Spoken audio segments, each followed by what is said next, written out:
બીમારીનું બહાનું કરી અને જેને રાજનીતિ છોડી હતી એ કરસનદાસ બાપુ ભાદરકા હવે કોંગ્રેસમાં જોડાયા અને કોંગ્રેસમાં જોડાતાની સાથે જ હવે કરસનદાસ બાપુ ભાદરકા માટે આમ આદમી પાર્ટી ખરાબ થઈ ગઈ છે.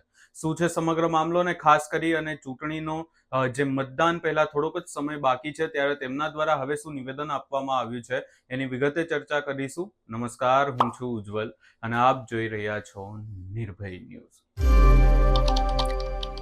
કરસનદાસ બાપુ ભાદરકાની તબિયત પણ સારી થઈ ગઈ. કરસનદાસ બાપુ ભાદરકા કોંગ્રેસમાં પણ જોડાઈ ગયા અને હવે આમ આદમી પાર્ટી અને ભાજપ ઉપર આકરા પ્રહારો પણ કરી રહ્યા છે. પરંતુ આ તમામ ચર્ચાઓની વચ્ચે આપણે જોઈ રહ્યા છે કે ગુજરાતમાં હાલ રાજનીતિ ધર્મના નામે પણ થઈ રહી છે અને હવે આ તમામ બાબતને લઈ અને કરસનદાસ બાપુ ભાદરકા દ્વારા શું કહેવામાં આવ્યું છે એ પણ સાંભળી લઈએ. બધાને રામ રામ.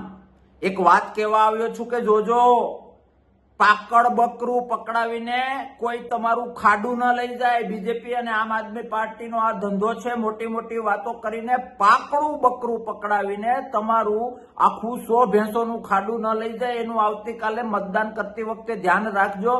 કોંગ્રેસને મત આપજો, પંજાને મત આપજો.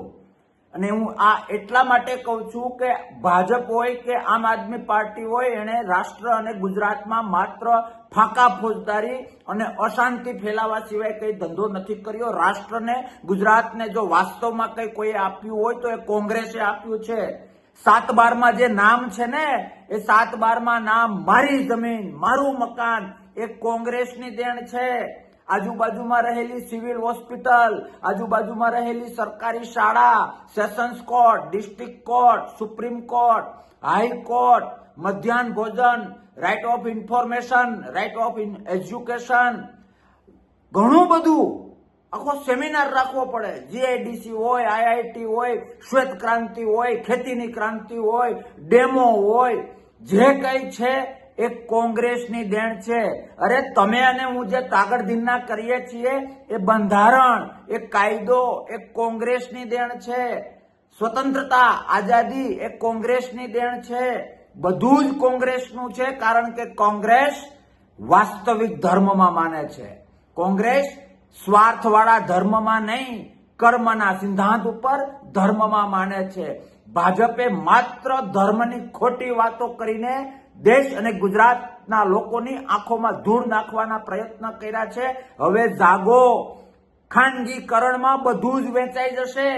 કઈ હાથમાં નહીં રહે. આવતીકાલના આપણા દીકરા દીકરીઓને આપણે શું કહેશું? પાછું વળવાની જરૂર છે.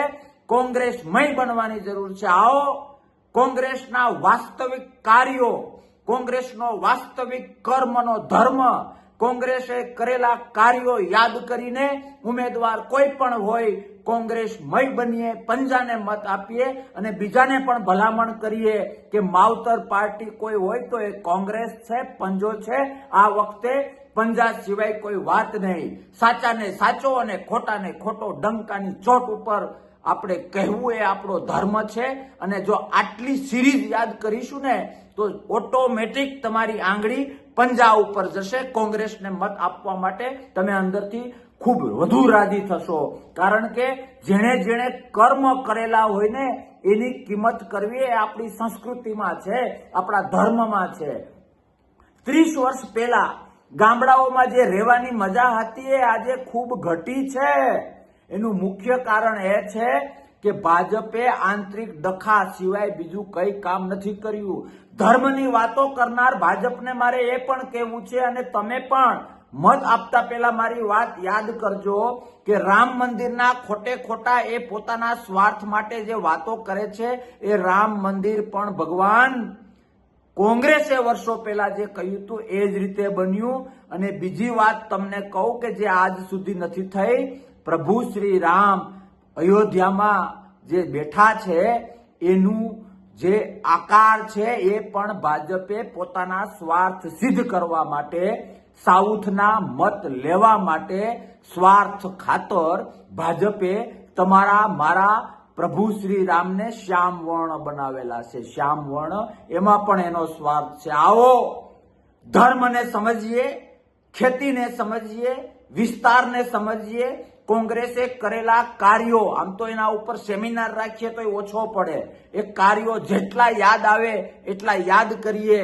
અને તાકાતથી માવતર પાર્ટી, લોકશાહીની જનેતા, 7/12 તમારું અને મારું નામ છે એની જનેતા, રાષ્ટ્રની ચિંતા કરનાર પાર્ટી માવતર પાર્ટી કોંગ્રેસને મત આપીએ, પંજાને મત આપીએ અને ખાલી મત આપીએ એટલું નહીં, બીજાને પણ કાન પકડીને ભલામણ કરીએ કે જરાક મતદાન પેલા યાદ કરજે કે કોંગ્રેસે રાષ્ટ્રને, ગુજરાતને અને આપણા વિસ્તારને કેટલું આપ્યું છે. આવો ખોટાઓને ઘર ભેગા કરીએ અને માવતર પાર્ટી પંજાને લાવીએ, કોંગ્રેસને લાવીએ. જય હિન્દ, ભારત માતા કી જય, જય લોકશાહી, જય કોંગ્રેસ, જય જય શ્રી રામ, જય જય શ્રી રામ, જય જય શ્રી.